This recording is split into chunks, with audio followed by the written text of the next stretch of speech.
Hello and welcome to this fifth in a series of tutorials intended for citizen scientist amateurs that show how to use satellite images to monitor changes in vegetation extent and condition. This tutorial focuses on finding different land cover types in satellite images using a QGIS clustering tool. Before we get started, here are the other tutorials in this series. Check the description below for links to each of these tutorials. The previous tutorial in this series posed the question of how to distinguish among different types of vegetation in satellite images. So, for example, how might we distinguish between coniferous forests versus deciduous forests in this normalized difference of vegetation index image? This tutorial uses a QGIS clustering tool to answer this question. Clustering is an unsupervised learning technique used in data mining and machine learning to group similar data points into clusters based on their intrinsic characteristics or patterns without predefined labels. This tutorial uses clustering techniques to group similar satellite image pixels into vegetation type clusters based on their spectral bands without knowing what vegetation types the clusters are associated with. Now, eventually, it is necessary to determine which vegetation type is associated with each of the clusters formed, but in this tutorial, we focus strictly on the clustering process. Schematically, the procedure followed in this tutorial looks like this. Using 6 Landsat spectral bands, we will apply a QGIS clustering tool to identify different land cover clusters. Then in the next tutorial, we will use QGIS to quantify the extent and condition of the land cover types. The actual land cover type associated with each cluster would be added through field studies, which we will not address in this series of tutorials. Okay, we are ready to learn how to perform clustering. First, we will create a QGIS project for doing the clustering. For this tutorial, we will need a QGIS group to hold the clipped raster layer images produced in the previous tutorial. With this group formed, load up the clipped images. Now we can cluster the clipped image pixels into clusters. There are several clustering tools available in QGIS, but here we will use the Saga Next-Gen K-means clustering for grids tool, which has been optimized for clustering of raster images. You can find the clustering tool by searching the QGIS toolbox. If the Saga tools are not available in your QGIS installation, here's a link to a video on how to install these tools, including K-means clustering for grids. We won't go into the details of clustering algorithms or K-means clustering in particular. See the web if you would like to know more about clustering. For our first try with the Saga tool, apply the tool using the clipped versions of all 6 spectral bands and use the default clustering method.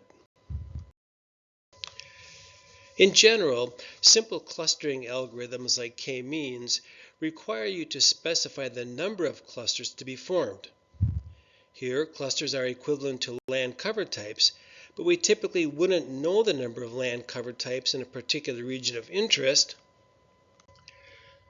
So just start with 3 clusters for now. Set the maximum number of iterations at 100 and then run the tool. When clustering is complete, you will see a summary of results that include the number of iterations required to form the clusters. Here, that number is well within the maximum iteration limit of 100. And here is the raster image of the 3 clusters that we have formed and then colorized. For convenience, we just created a temporary clusters layer since this is not the final product of our clustering effort. As an aside, here is the QGIS symbology used for this image. We haven't labeled the clusters since aside from the area that is obviously water, we don't know what land cover types each cluster is associated with. The statistics box for this clustering shows the number of pixels in each cluster as well as other statistics related to the clustering process. Since the tool starts with some random initial conditions, the number of pixels in each cluster may vary slightly from one run to the next.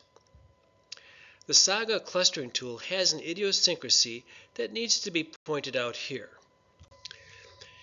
The statistics box shows cluster IDs starting at 0, but the cluster number values start at 1.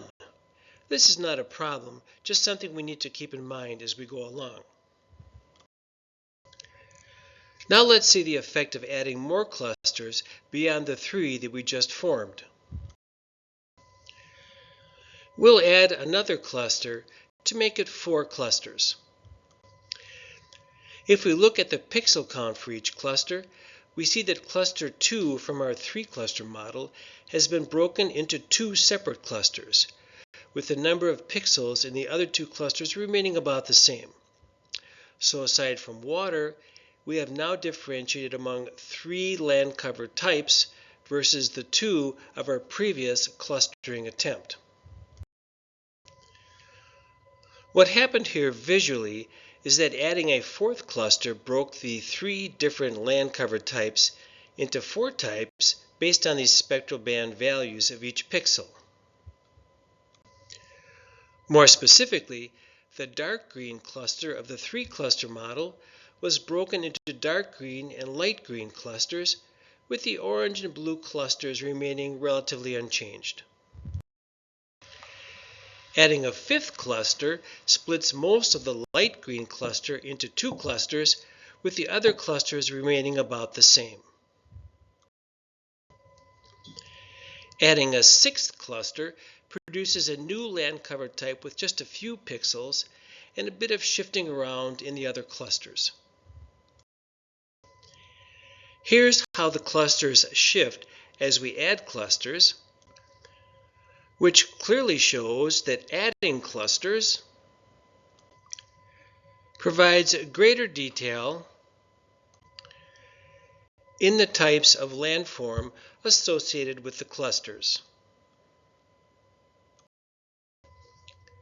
Finally, let's select the clustering model that adequately represents our region of interest. So we could go on adding clusters, but how many clusters is the right number of clusters? The art and science of clustering technology utilizes several tools for optimizing the number of clusters for a particular data set. But for this example, a visual inspection shows that adding the 6th cluster had little overall effect aside from identifying a small new land cover type. This is reflected in the cluster pixel counts. From this information and visual inspection of clustering results, 5 clusters appear to capture the major land cover types in this region of interest. With the optimal number of clusters identified, the associated temporary cluster layer can be saved. Also, you will want to record the number of pixels per cluster for the next tutorial. That's all well and good, but the whole purpose of this set of tutorials is to show how satellite imagery can be used to monitor vegetation extent and condition. For our region of interest, we need to estimate the extent and condition of the 4 land cover types identified using clustering techniques. In summary, this tutorial described how to distinguish among different land cover cluster types. Our next tutorial will show how to use QGIS to estimate the extent and condition of these land cover type clusters. So that's it for this tutorial. Hope you will enjoy the next tutorial in this series. Please note that this series of tutorials would not have been possible without the generous assistance of staff at the USGS Earth Resources Observation and Science Center. If you have questions on how to use Landsat data, contact their customer service. All Landsat data used here courtesy of the U.S. Geological Survey. Thanks for watching this video. See the description below for links to all of the tutorials in this series.